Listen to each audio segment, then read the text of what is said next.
It is on the agenda of Industrial Global Union in our executive committee, now in the Congress. At the end of the Congress, we will have a special the resolution. However, through this side meeting, we wanted to share the whole concept, whole issue with you, and thanks again for your the presence. And right now, let me first give the floor to Sharon, and then I will turn to our Korean affiliates. Sharon? Good morning, comrades and friends. There's no doubt that Korea is once again one of the countries we are most concerned about in the world. It's interesting that some of you in the room, like me, will be able to remember when we took on the fight some 20 odd years ago. It's actually 20 years this year that the Korea as a country acceded to the OECD.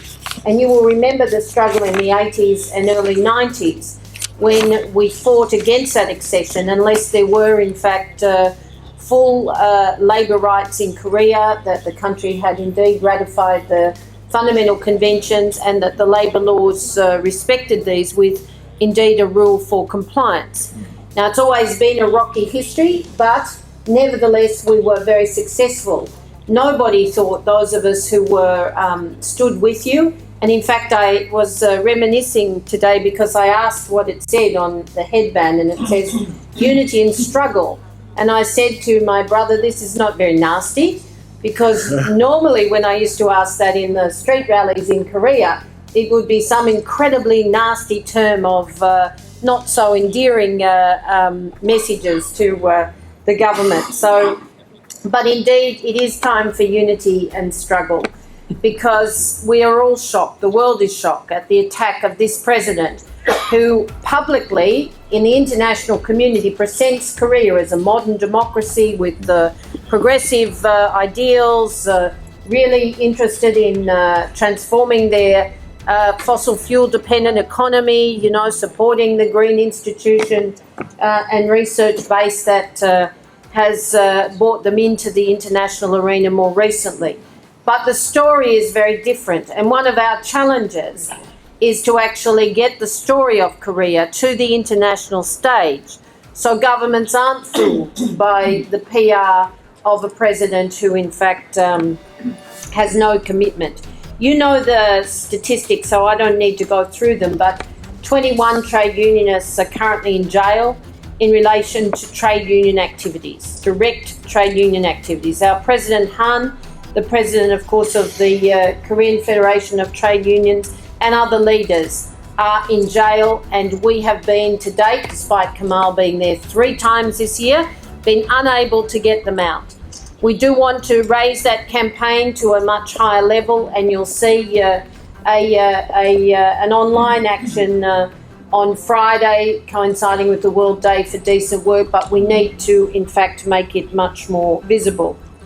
There will be further activities, of course, with international delegations between now and for as long as it takes. The GUFs, particularly IndustriALL, but also ITF, I see Rob Johnson over there, and BWI and Uni have all been active along with the ITUC in Korea this year. Our own legal counsel will be there again in a few weeks to work on the cases for trial. But I wanted to raise the bigger question. What's the context of this? The context is that here is the pressure. Where is the pressure to undermine workers' rights coming from? Because the attacks on the legislation is enormous. And it's the same source that we're seeing all over the world. It has a particularly nasty strain of impact in Korea because of the history and the divisions between the unions and the police and the military and the government. But in fact, it's coming from corporate greed. And it's why when we looked at the supply chains of Asia and we found that 92% of workers in the supply chains with a dominant lens on Asia of the biggest 50 companies are actually a hidden workforce. Nobody takes responsibility for them. Where do those companies come from? Well, of course, predominantly US, Europe, UK, Australia, but also Korea and Japan. And Korea in particular has Samsung.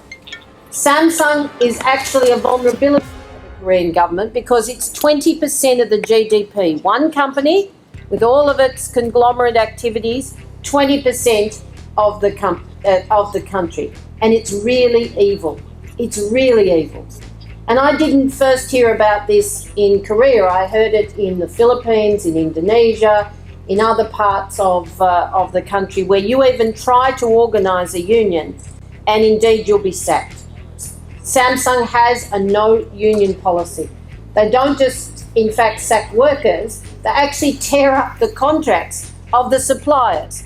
So the whole company is put out of business. This is ugly. It's the evil face of corporate globalisation, of corporate greed, and we need to take it on.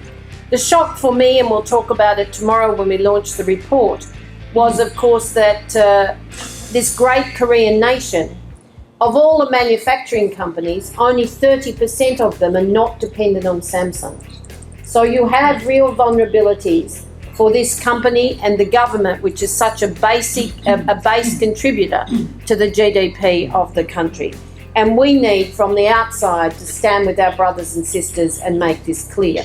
They're also under legal attack in a whole range of countries. But the one thing that I'll leave you with, and we'll emphasise it tomorrow when I speak, is that here's a company who does not see working people as human beings. They actually bullied their government just recently to keep secret the name of a chemical, against all the rules that do exist in Korea, the name of a chemical that's killed 76 workers and injured 200 others and growing with cancer-related illnesses. So when you think about the Korean government and ask why would they attack workers' rights, think about the corporations. And when you have giant corporations who are out of control, one company alone, 20% of the GDP, many others operating from other countries in Korea in that context, it's not rocket science to understand why a government would turn on its own people. So it is time again for solidarity in ever-increasing strength with our Korean brothers and sisters. They can't jail trade unionists anywhere without us making a fuss.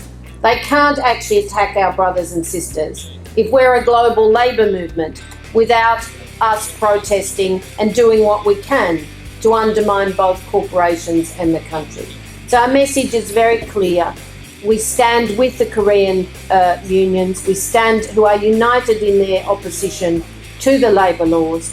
We stand with our Korean brothers in jail and demand their release. And indeed, we say with IndustriALL that Samsung is one of the most evil multinationals in the world, and we mean to expose it as the global scandal it is beginning tomorrow. Solidarity, brothers and sisters. You have our support.